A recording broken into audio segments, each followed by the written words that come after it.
How many of you wake up each day, go to work, clock in, clock out, and still feel like you're running on a treadmill? Why does it seem that no matter how much effort you put in, financial security remains just out of reach?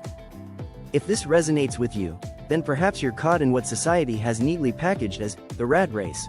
But what is the rat race? Is it simply about working hard for a paycheck, or is there something far more sinister at play? More importantly, how did we get here? One of the most dangerous things about the rat race is that we're conditioned to believe it's normal. From a young age, we're told to go to school, get good grades, get a job, and climb the corporate ladder. What they don't tell us is that this ladder often leads nowhere. We're taught how to be good employees, but rarely how to become financially independent. Think back to your years in school. You learned about algebra, maybe even calculus, but did anyone sit you down and explain how compound interest works? Did anyone teach you how to manage debt or the dangers of credit cards? Were you given a roadmap to building wealth, or were you merely taught how to earn a living? This is where the problem lies. Education systems around the world focus heavily on academic achievement and career preparedness, but what about financial literacy? In a world that revolves around money, why is this subject glossed over? Financial literacy is the backbone of personal success. Without it, we are left wandering in the dark, financially vulnerable and often prey to bad decisions. Think about this. How many of us leave school knowing how to budget, save, or invest?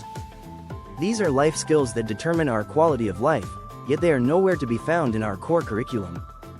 Instead, we are conditioned to think that success means working long hours and sacrificing freedom for a paycheck. It's no wonder many feel trapped. They're constantly trying to make it, but with no understanding of how to actually grow wealth. We are taught how to survive in a system, not thrive. Now, let's talk about the money trap. Picture this. You land your first decent paying job, maybe in your mid-20s. Finally, you have some disposable income. What do? You buy a car. You move into a nicer apartment. You start accumulating stuff. And slowly, without realizing it, you become a cog in the machine. This is how the money trap works. It thrives on consumption. We're taught to equate success with the things we own, the car we drive, the house we live in. The more we earn, the more we spend, locking us into a cycle where we constantly need more just to keep up. But here's the question. If material possessions are a sign of success, why do so many feel like they're falling behind? The truth is, this is by design. The consumer culture we live in is fueled by debt and instant gratification. And the system is designed to keep you in debt. Credit cards, car loans, mortgages, they all serve one purpose: to keep you dependent. Too many people spend money they haven't earned to buy things they don't want to impress people they don't like. Will Rogers' this quote perfectly encapsulates the mindset that traps so many. We are conditioned to chase after things, to accumulate more, but no one tells us that true wealth is not measured by what you own but by your freedom to choose how you spend your time. So, how do we break free? How do we escape this cycle of endless consumption, debt, and dissatisfaction? Let's redefine wealth. Instead of thinking of wealth as the number of things you own or the size of your paycheck, think of it as the ability to live life on your own terms. Wealth is not just about money. It's about freedom. Freedom from the need to trade your time for a paycheck, freedom to pursue your passions, freedom to control your own destiny. Financial independence is the true goal. But achieving this means shifting your mindset from a worker to a creator. The wealthy don't trade their time for money. Instead, they find ways to make their money work for them. This is the cornerstone of escaping the rat race. How do you stop being an employee and start becoming an investor? One of the most important concepts that school doesn't teach is passive income. Passive income is money you earn without actively working for it. It could be from investments, real estate, dividends, or even royalties from creative works. Let me ask you this. If you stopped working today, how long could you survive on your savings? A week? A month? A year? Most people would struggle to make it past a few months, if that. This is why building passive income streams is critical. The key to wealth is not in earning more but in learning how to make money while you sleep. Warren Buffett, think about that for a moment.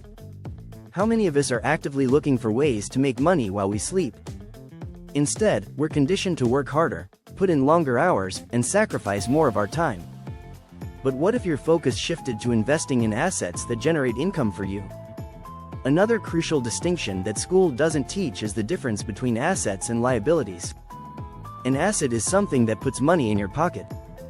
A liability is something that takes money out of your pocket. Unfortunately, many people confuse the two. For example, is your house an asset? Most people would say yes. But if you have a mortgage, your house is a liability.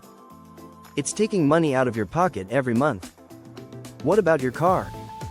Again, most people think of their car as an asset, but unless it's generating income, it's actually a liability.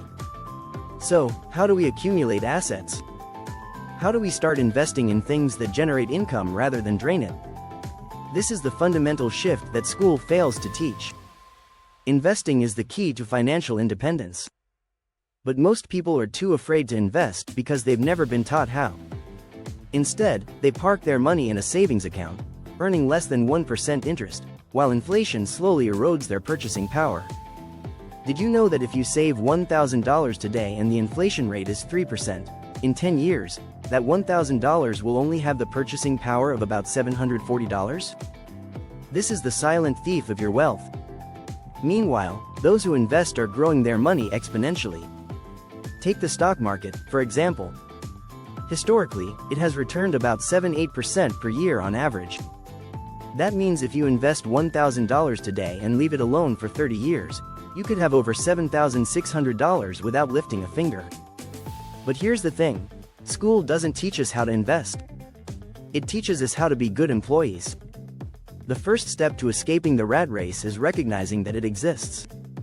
You have to understand that the system is designed to keep you in it. The second step is to change your mindset from scarcity to abundance.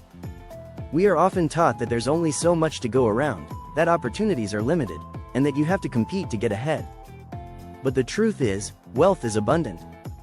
There are countless ways to make money, especially in today's digital age, where you can build an online business, invest in cryptocurrency, or start a side hustle with minimal upfront costs. You are the average of the 5 people you spend the most time with. Jim Rohn: if you're surrounded by people who are stuck in the rat race, you'll likely stay there too. But if you start surrounding yourself with people who think differently, people who are financially independent, who invest, who build wealth, you'll begin to adopt their mindset. Finally, none of this knowledge is worth anything unless you take action. Too many people are aware of the rat race but do nothing to escape it. They remain comfortable in their discomfort. They keep working harder for their employer rather than for themselves. But what are you doing today to build your own financial future? Start by educating yourself. Financial literacy is the first step. Read books, listen to podcasts, follow people who have escaped the rat race, and study how they did it. It's not enough to just know that the rat race exists. You have to actively seek out the knowledge that will help you break free from it. One excellent resource is Robert Kiyosaki's book, Rich Dad, Poor Dad. In it, he highlights the stark difference between how the wealthy view money versus how the average person does. The rich don't work for money, they make money work for them. They understand the power of investing in assets, whether that's real estate, stocks, businesses, or other forms of passive income. Formal education will make you a living, self-education will make you a fortune.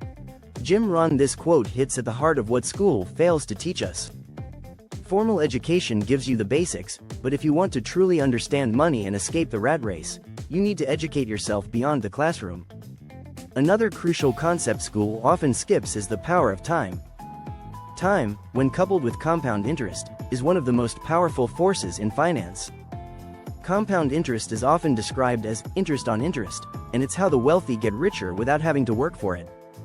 Einstein once called compound interest the eighth wonder of the world, saying, "He who understands it, earns it. He who doesn't, pays it."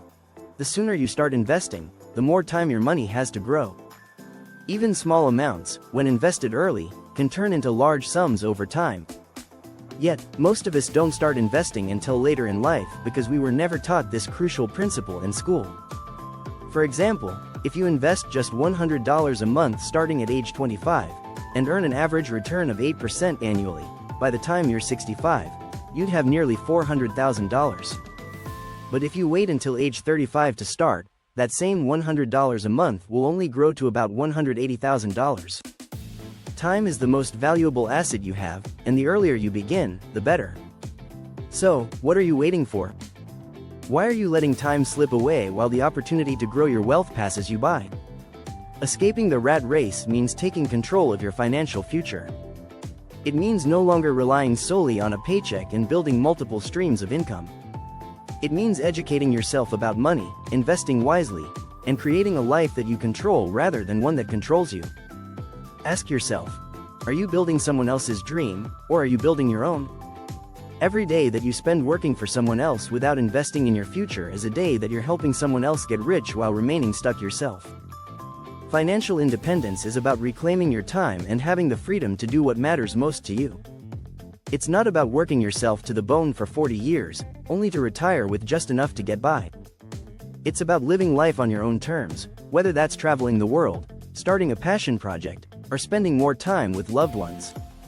The rich invest in time, the poor invest in money. By Warren Buffett. If you continue to trade your time for money, you'll never escape the rat race. Instead, invest in assets that will generate income for you, so you can free up your time and live the life you want. So, how do you get out of the rat race and avoid the money trap? It all starts with financial education and taking action. First, stop thinking like an employee. Start thinking like an investor. You don't need to wait for the perfect moment to begin your financial journey. Start now, even if it's small.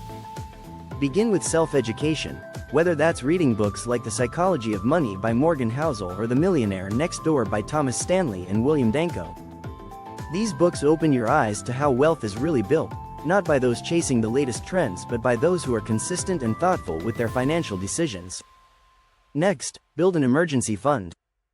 Having at least 3 to 6 months' worth of expenses in a liquid savings account gives you the freedom to make better long-term financial decisions.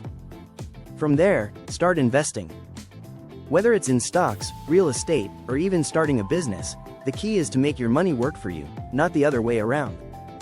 You don't have to be a financial expert to begin. There are so many resources available now, from online brokerages to financial advisors who can help guide your decisions.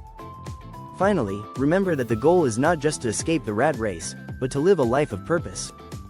The money is just a tool, it's what you do with your freedom that matters. What do you want to create in your life? How do you want to spend your days? These are the questions that matter most. Escaping the rat race and avoiding the money trap isn't easy, but it's possible. The first step is recognizing that the system is designed to keep you in a state of financial dependency, and the second is arming yourself with knowledge. Ask yourself this: are you living to work, or working to live? Are you merely surviving in the system, or are you actively creating a life of wealth, freedom, and purpose? The good news is that it's never too late to start. Begin today by educating yourself, making smart financial choices, and investing in your future. The rat race is only a trap if you allow it to be. You have the power to break free and build the life you want. Now, the question is, will you take that first step?